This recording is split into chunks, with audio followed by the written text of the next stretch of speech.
حميم والكتاب المبين إنا أنزلناه في ليلة مباركة إنا كنا منذرين فيها يفرق كل أمر حكيم أمرا من عندنا إنا كنا مرسلين رحمة من ربك إنه هو السميع العليم رب السماوات والأرض وما بينهما إن كنتم موقنين لا إله إلا هو يحيي ويميت ربكم ورب آبائكم الأولين بل هم في شك يلعبون فارتقب يوم تأتي السماء بدخان مبين يغشى الناس هذا عذاب أليم ربنا اكشف عنا العذاب إنا مؤمنون أنى لهم الذكرى وقد جاءهم رسول مبين ثم تولوا عنه وقالوا معلم مجنون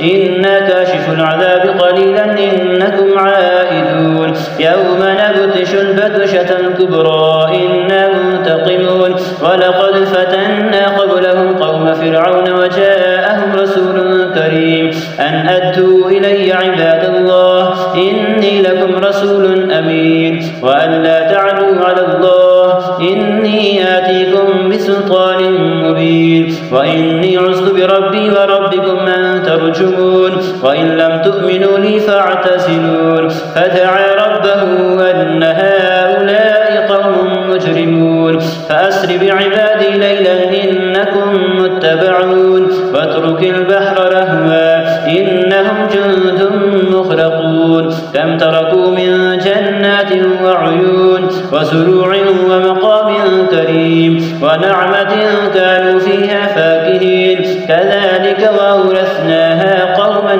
آخرين فما بكت عليهم السماء والأرض وما كانوا منظرين ولقد نجينا بني إسرائيل من العذاب المهين من فرعون إنه كان عاليا من المسرفين ولقد اخترناهم على علم على العالمين وآتيناهم من الآيات ما فيه بلاء مبين إن هؤلاء ليقولون إن هي إلا موتتنا الأولى وما نحن بمنشرين فأتوا بآبائنا إن كنتم صادقين أهم خير أم قوم تبع والذين من قبلهم أهلكناهم إنهم كانوا مجرمين وما خلقنا السماوات والأرض وما بينهما لاعبين ما خلقناهما إلا بالحق ولكن أكثرهم لا يعلمون إن يوم الفصل ميقاتهم أجمعين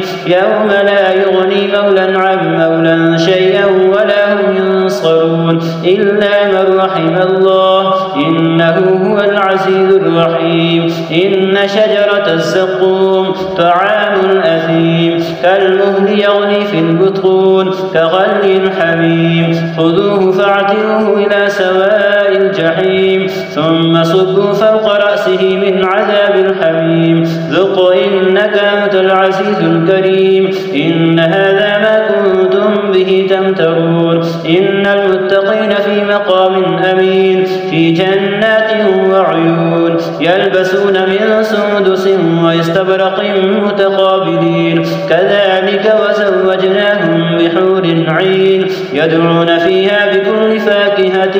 آمنين لا يذوقون فيها الموت إلا الموتة الأولى ووقاهم عذاب الجحيم فضلا من ربك ذلك هو الفوز العظيم فإنما يسرناه بلسانك لعلهم يتذكرون فارتقب إن